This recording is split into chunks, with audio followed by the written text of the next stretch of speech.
Assalamualaikum warahmatullahi wabarakatuh. Apa kabar semuanya? Semoga kalian selalu sehat dan dalam lindungan Allah.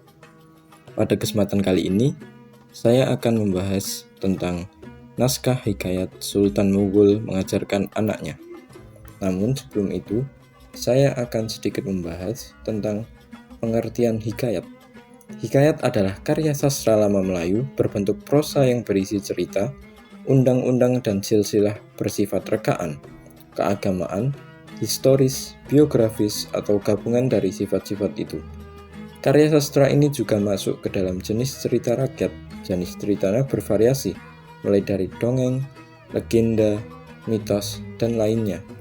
Biasanya, hikayat disajikan sebagai bacaan pelipur lara, pembangkit semangat juang, hingga untuk meramaikan pesta pada masa dahulu. Maka, pada masa dahulu, hikayat sering dibacakan untuk menghibur teman atau pelipur lara saat perang untuk mengobarkan api semangat para pahlawan. Fungsi dari hikayat sendiri untuk menumbuhkan jiwa kepahlawanan, kepentingan didaktis, hingga sarana hiburan. Berikut ciri-ciri dari hikayat. Hikayat berpusat atau bercerita tentang kerajaan. Lalu hikayat seringkali tidak diketahui nama pengarangnya. Lalu, hikayat mengandung banyak nilai, terutama nilai moral.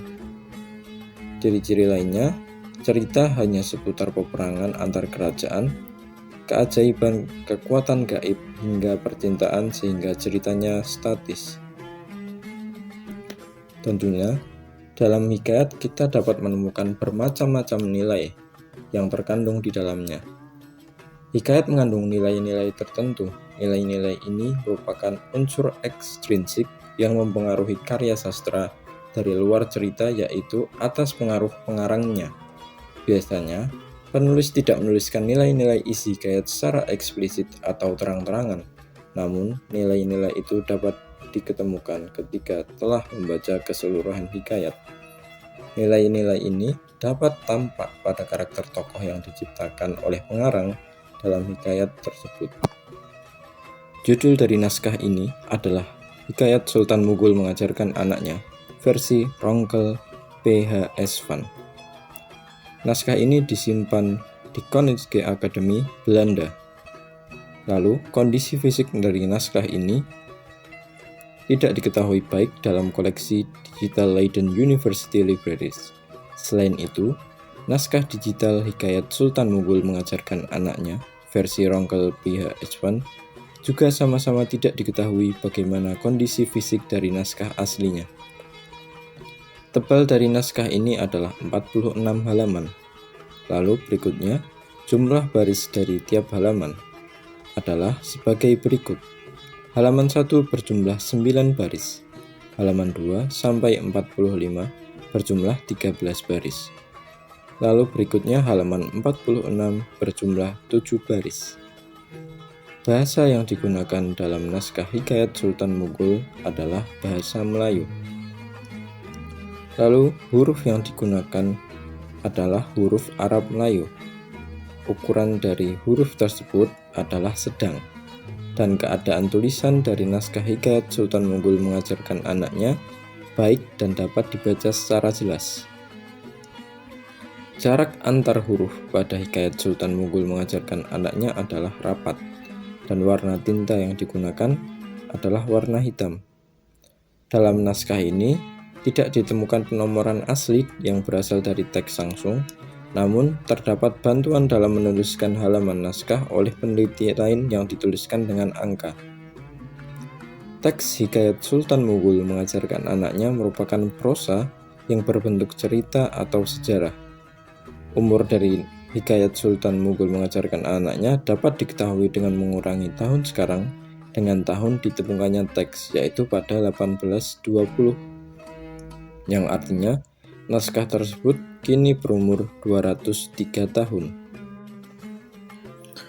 Kata arkais adalah kata yang tidak lagi umum digunakan dalam percakapan sehari-hari dan cenderung sudah ketinggalan zaman dalam penggunaannya. Memahami kata arkais dalam hikayat menjadi penting karena hikayat sendiri merupakan salah satu genre sastra lisan atau tulisan yang cukup tua. Dalam hikayat, Sering ditemukan penggunaan kata-kata yang sudah tidak lazim lagi dijumpai dalam bahasa sehari-hari saat ini. Ciri-ciri kata arkais dalam hikayat biasanya ditandai dengan perubahan bentuk dan penggunaan vokal, konsonan, atau ejaan yang tidak sama dengan bentuk kata dalam bahasa Indonesia modern. Dalam naskah hikayat Sultan Mughul mengajarkan anaknya, kita juga dapat menemukan beberapa kata arkais di dalamnya. Berikut merupakan beberapa kata arkais yang ditemukan dalam naskah hikayat Sultan Mughul mengajarkan anaknya. Yang pertama adalah warta, yang berarti berita. Yang kedua adalah masyhur, yang artinya dikenal orang banyak, kenamaan, atau terkenal. Selanjutnya adalah titah, yang berarti perintah. Berikutnya adalah Syah Alam, yang artinya raja dari segala alam. Berikutnya adalah empu, yang berarti tuan atau orang yang ahli. Berikutnya adalah duli, yang berarti kata kehormatan yang dipakai apabila berkata kepada raja. Selanjutnya adalah nujum, yang artinya perbintangan. Lalu ada nadam, yang berarti uraian atau penjelasan. Kesimpulan, hikayat merupakan salah satu bentuk dari sastra Melayu klasik yang berbentuk lisan atau tulis. Dalam hikayat, kita dapat menjumpai berbagai nilai-nilai di dalamnya, seperti nilai moral, nilai keagamaan, nilai kepemimpinan, dan lain-lain. Melalui hikayat, kita juga dapat mengambil berbagai hikmah dari cerita tersebut, yang dapat memberi kita banyak pelajaran-pelajaran hidup yang bermuatan positif. Hikayat Sultan Mughul merupakan salah satu dari bentuk sastra Melayu klasik. Kita dapat menjumpai hikayat ini melalui website Leiden University, dan hikayat ini juga tersimpan di Koninklijke Akademie Belanda. Hikayat Sultan Mughul merupakan salah satu bentuk dari. Dalam hikayat, kita dapat menjumpai berbagai kata yang tak lazim digunakan pada bahasa Indonesia modern, seperti kata-kata arkais atau kata-kata kuno. Dalam hikayat Sultan Mughul, kita menemukan beberapa kata kuno seperti warta, masyhur, titah, syah alam, duli, nujum, dan nadam. Selain itu, dalam suatu hikayat, kita juga akan banyak menjumpai kata-kata seperti dari bahasa Melayu ataupun dari bahasa Arab. Hal ini juga merupakan karena hikayat merupakan salah satu bentuk karya sastra yang berasal dari Melayu, serta hikayat mendapat banyak pengaruh dari tanah Arab. Dalam hikayat, kita juga kadang dapat menjumpai kata-kata dari daerah tertentu. Mungkin itu saja presentasi yang dapat saya berikan pada kesempatan kali ini. Sekian presentasi dari saya. Terima kasih. Video ini diunggah guna memenuhi tugas pengganti ujian akhir semester mata kuliah Bahasa Naskah dengan dosen pengampu Profesor Dr. Istadianta MS, Program Studi Sastra Indonesia Pembidangan Filologi, Fakultas Ilmu Budaya, Universitas 11 Maret. Akhir kata, wassalamualaikum warahmatullahi wabarakatuh.